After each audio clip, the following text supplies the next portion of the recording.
After digging in his heels and saying his worldwide tariffs are here to stay, President Trump shocking many Wednesday afternoon by putting out a Truth Social post announcing he's putting a 90-day pause on reciprocal tariffs on trading partners, except for China. No other president would have done what I did, and it had to be done. And we've just been overwhelmed by the response from mostly our allies who want to come and negotiate in good faith. For China, President Trump now putting a 125% import tax on Chinese goods coming into the U.S. after China raised tariffs on American goods to 84% starting April 10th. As I said a week ago today, don't retaliate, hold your ground, let's see what happens. And China, they kept escalating and escalating. The pause on reciprocal tariffs on other trading partners may, for now, ease fears of congressional Republicans worried about political survival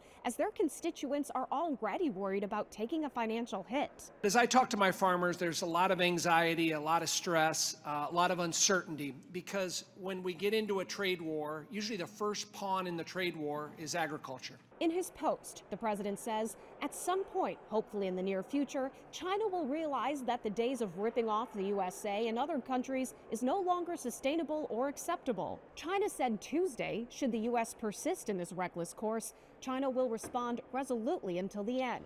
What I'm certain of is that what China is doing will affect their economy much more than it will ours. Treasury Secretary Scott Bessent says he thinks this will ultimately be resolved between President Trump and Chinese President Xi Jinping. China wants to make a deal.